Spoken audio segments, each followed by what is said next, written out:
What's up guys, it's Tom here and welcome to a big video where we will preview the Manchester United-Liverpool huge game on Sunday. The biggest news is that Man United are in an injury crisis. Ole Gunnar Solskjaer, their manager, has confirmed that Paul Pogba is 100% out. David De Gea limped off with an injury against Sweden for Spain. He is also 100% out, and Jesse Lingard is also 100% out. Martial is a doubt for the game. He could be fit just like Aaron Wan-Bissaka, but they have niggling injury problems as well. So actually this time Man United have an injury crisis before the game, not during the game like last season, but this won't be an easy game. What is your prediction? Let me know in the comments below. Do you think Liverpool will win? We have only won twice in the past 10 years, and since 2009 Liverpool have only won one game at Old Trafford in the Premier League. That was in 2014 where we won 3-0. And Liverpool don't go to Old Trafford to win games, even in the last few seasons where we have been brilliant under Jurgen Klopp. We have never won under Jurgen Klopp at Old Trafford. Even in the Europa League we could only get a draw. We got a draw sometimes here and there. Last season was a nil-nil board draw, and Manchester United will be hoping for the same, parking the bus again and just hoping to nick a goal. United actually have a better defense than they get credit for. They sometimes struggled, to score many goals this season, but defensively they are pretty okay, pretty solid. And this is what Solskjaer said about the injury issues. No chance of Pogba or Lingard being fit. Paul Pogba had an injury, he came back, he worked really hard, played a couple of games, maybe played through the pain barrier a little bit. He had a scan after the Arsenal game and maybe needed a few weeks rest in a boot, so hopefully he won't be too long, but he won't make this game, no chance. David De Gea needs a scan.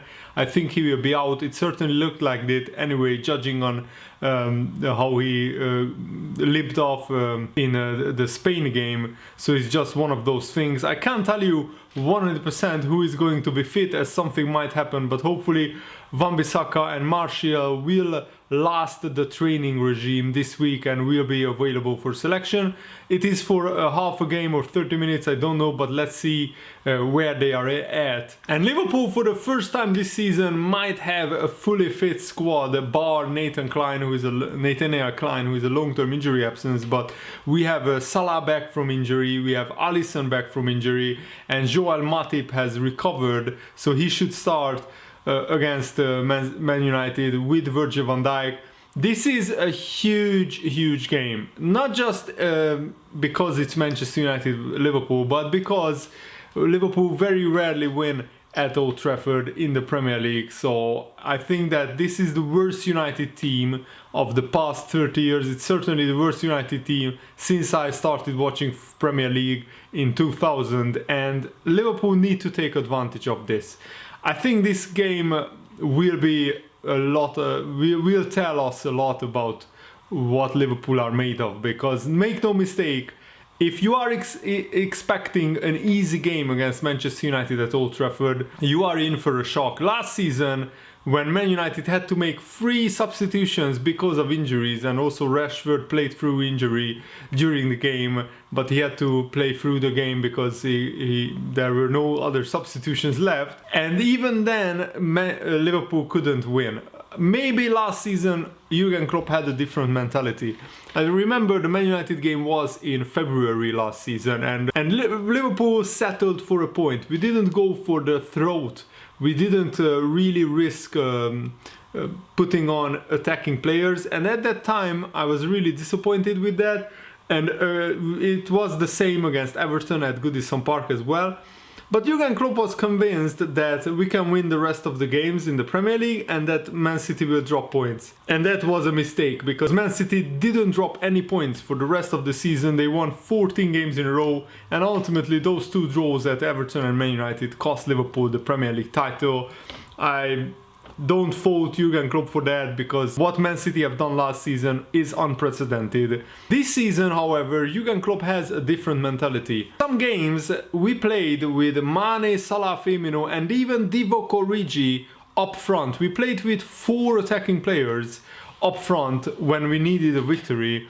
Jurgen Klopp, even at the beginning of the season, has this mentality that Liverpool will try and go for every game. We will have to win every game. If we have to have the mentality of trying to win every game, because Manchester City could seriously go with winning all of their games between now and the end of the season. It's not an impossible thing to consider, because even though Man City have been pretty vulnerable defensively, attacking wise they still have the best attacking players in the Premier League, in my opinion, if you take a look at the whole squad. And this is what Manchester United's team could look like. Romero in goal, Dalot, Maguire, Lindelof and Ashley Young at the back, Matic, McTominay, Daniel James, Mata and Pereira in midfield, and Marcus Rashford up front, and probably Pereira or Mata and Daniel James will play on the wing. Mata will probably play behind Rashford and Pereira on the wing. And this is a team that will probably sit back and soak up a lot of pressure and try to hit Liverpool on the counter-attack. What we need to be very careful of is when we get chances, we need to take them, because I don't think Liverpool will create 5 or 6 clear-cut chances at Old Trafford. I don't think Man United will open up the game against Liverpool. I think they will play it very narrow, very tight, and try to restrict Liverpool to as few clear opportunities as possible. And I think Liverpool need to be clinical in front of goal. And I think that we can win this game if we play to the maximum of our potential. But it of course depends on a lot of factors, and I think the atmosphere will be brilliant as always. The Man United fans are always up for a Liverpool game, and they will love nothing more than to spoil Liverpool's title challenge. That's what they did last season, and even now Man United and Everton fans keep going on about getting the draw against Liverpool that stopped Liverpool from winning the league. We don't want to give that satisfaction to them this time around. And Gary Neville actually gave a very interesting interview. This is what he said. I always think that when you look at the Liverpool against Man United game, the game at Liverpool is always much more fierce, fiery and emotional than a game at Old Trafford. Atmosphere, emotion, feeling, it took me years to get used to playing at Anfield. Years. I always felt the atmosphere was better at Anfield. The Kop, when you are coming out, you will never walk alone. This is, I think, the first time I hear Gary Neville actually saying that Anfield has a better atmosphere than Old Trafford.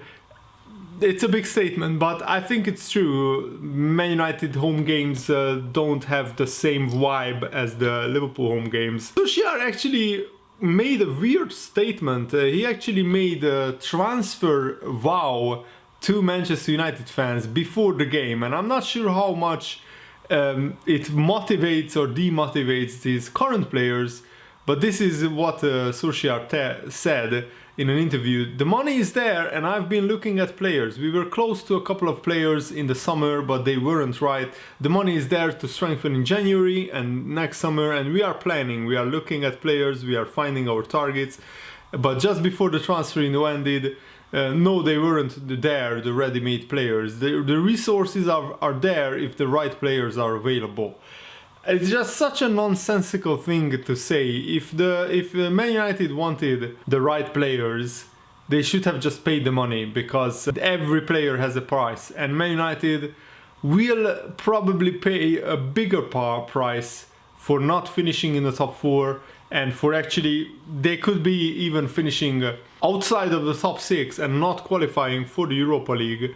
So I think that Man United might regret not signing any strikers, especially to replace Lukaku in the summer transfer window, because they look very, very short. Of course, this injury crisis at Man United doesn't help them, but the January transfer window feels like a very long way away for Manchester United fans. And Mane actually gave an interview in the Mirror saying how the Liverpool squad teased him and Mohamed Salah after their bust-up in one of the Premier League games. This is what Mane said: "Everyone was taking the piss out of us. It was a misunderstanding. I just wanted to help the team. You look at teams like Man City, they sometimes score 5 or 6 goals. If there is a possibility to kill off the game as quickly as possible, all the while trying to score many goals, I think that's important, and so I was a bit frustrated. We just talked and everything was like before. We talked between ourselves, and then the manager called me into his office and we spoke about it. I told him it was already sorted, and he was pleasantly surprised." Mane also detailed the reaction of Mohamed Salah following the incident. He told me, "But Sadio, Mane, why are you angry?" Salah asked me. I told him, "You needed to give me the ball, Mo," to which he replied, "I didn't see you, you know I've got nothing against you." I knew that, but his reaction was a bit strange to me. We are always side by side, we teach each other sometimes, we even talk on the phone, and we don't have a problem. And Wijnaldum, who likes to tease people, waited until everyone was in the dressing room. He came up to me and asked out loud, "Mo Salah, why did Mane want to hit you?" And the whole team started laughing. I just love that about Wijnaldum. And there is an interesting Liverpool transfer news that I want to report to you guys. Some English newspapers are reporting that Liverpool are looking to sell Adam Lallana, because even though Naby Keita and Alex Oxlade-Chamberlain has been struggling with injuries, Lallana could only get 1 start this season, and that was against MK Dons in the League Cup. And he just doesn't get any minutes under Jurgen Klopp. And they say that if Lallana can't force his way back into the Liverpool team until January, then Liverpool are looking to sell him. The big question is who will pay a decent amount of money to buy Lallana. Lallana's contract is due to run out at the end of the season, but Liverpool have an option to extend the contract with another 12 months. But I highly doubt that will happen unless Lallana has really a big resurgence and he gets more minutes under Jurgen Klopp and he really proves his worth. I can see Jurgen Klopp moving on Lallana in the future. He's a good squad player, but I think that injuries have taken a toll on his fitness, and on his level is just dropped a little bit below what is actually required to be a proper Liverpool player. In this world-class Liverpool team, it's very hard to get into it at the moment. And Lionel Messi actually gave a very glowing interview about Virgil van Dijk. He spoke to Marca, a Spanish newspaper, and this is what Messi said about Van Dijk. Van Dijk is a defender who knows how to judge the timing and wait for the right moment to get in and hold on to the ball. He's very fast, he's big, but he has a lot of agility for his height. He's fast because of its great stride and is impressive both in defense and attack because he scores many goals.